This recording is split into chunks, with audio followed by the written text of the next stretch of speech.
Ndagusuhuje kandi nongera kuguha ikaze kuri Vena Entertainment. Iyi ni channel ibagezaho amakuru yizewe utabona ahandi hantu hano mu Rwanda. Uyu munsi tugiye kurebera hamwe inkuru imaze igihe iri kuvugwa y'inka yabyaye abana babiri mu karere ka Gatsibo. Tugiye kurebera hamwe niba iyi nkuru ariyo, niba atariyo, ese niba ariyo abo bana baracyariho, ko bivuga ko iyo nka bahise banayica, bayishe ni bande. Ubu turareba n'icyo abaturage babivugaho ndetse na RIB. Bana nanjye niba uri mushyashya kandi subscribe kugira ngo izi video z'ubwenge z'amakuru ndetse n'izindi zitazaza zigucika, inkuru zigezweho zitazaza zigucika. Kure nonaha ukandi subscribe kandi like, ujye no muri comment tubwire wewe ubonye ino video. Hanze dutangire kanya gato.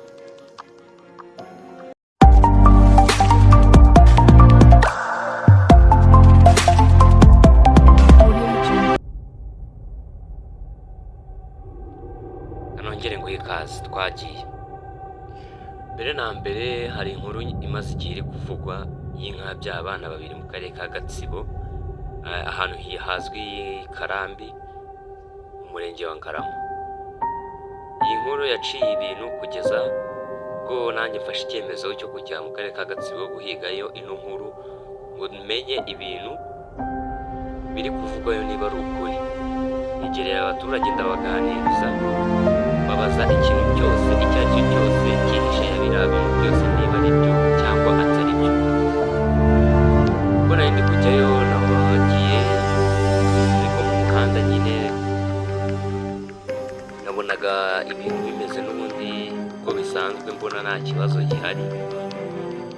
Ubwo naje kwegera abaturage ndababaza ati se ibintu biri kuvuga inka yabyaye abana babiri hano, ati se ni ukuri?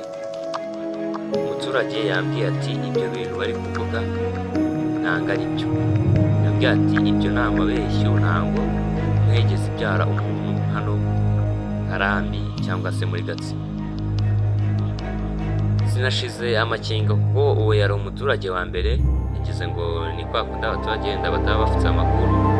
Nakomeje ku muturage wa kabiri nawe ndamubaza, nawe aransubiza ati ntabwo yigeze ibyara abana hano mu karere ka Gatsibo. Nibwo twaje kwegera umukuru w'umurenge, nawe turamubaza, aratubwira ati ibyo ni amabeshyo, ngo nabo bagiye kuri YouTube nabo basanga izo nkuru ziri kuvugwa gutyo, ngo nyine mu karere ka Gatsibo, mu karere kabo wari inka yabyaye umuntu, ariko ibyo ntabwo ari byo, ni ukubeshya. Twegere na RIB ngo twumve niba hari umuntu waba waratanze ikirego wenda, cyangwa bo baba bafite amakuru menshi bakunda gucukumbura. Twabababajije nabo batubwira ko nta nka yigeze ibyara umuntu. Rero izo nkuru z'inka yabyaye umuntu muri kugenda mwumva ahantu henshi ku macano atandukanye, ibyo ni scams, bari kubeshya. Nta nka yigeze ibyara abana mu karere ka Gatsibo.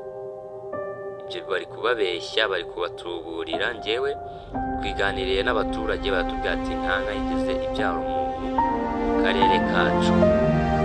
Twanagiye ku bitaro ahavugwa ko abo bana ariho bari, aho twagiye turababaza, batubwira ati nta bana babyawe n'inka bigeze bakira n'ibyo bitaro byabo.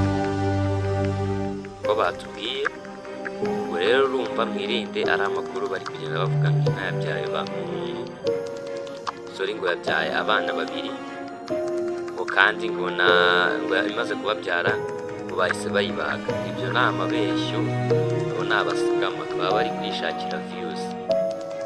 Ahangaha njye mbahaye amakuru nzi neza, amakuru nzi neza ndayabahaye, biriya ni amabeshyo. Ushatse nawe wakikorera search yawe ugakora ubushakashatsi, nuza gusanga ako karere ka Gatsibo hari inka yabyaye umuntu cyangwa abana babiri abo bari kuvuga. Uvuga ati yicano ikora ibiganiro bitari ibyanyabyo. Twebwe twigire mu karere ka Gatsibo twiganira n'abaturage, batubwira ati nta nka yigeze ibyara abana babiri hano mu karere ka Gatsibo. Abo ni abatekamutwe, niba abandi baba bari kwihigira views, ariko hano nta nka yigeze ibyara abana babiri, kandi nta n'ahantu bigeze babyumva. Ibyo ni amabeshyo. Video rero nabakoreye uyu munsi ni ibingibi nagira mbabwire by'inka yabyaye umuntu iri kugenda ica ibintu hirya no hino, ariko nkababwira ko ari amabeshyo. Iyi video niba uyikunze kanda like kandi subscribe kugira tujye dukomeza tubane muri video zigiye zitandukanye, amakuru ndetse n'izindi video z'ubwenge. Kanda subscribe unyiyungeho niba utayikanze, kandi babwira ati mugire ibihe byiza. Njyewe mwumvaga ni Vena.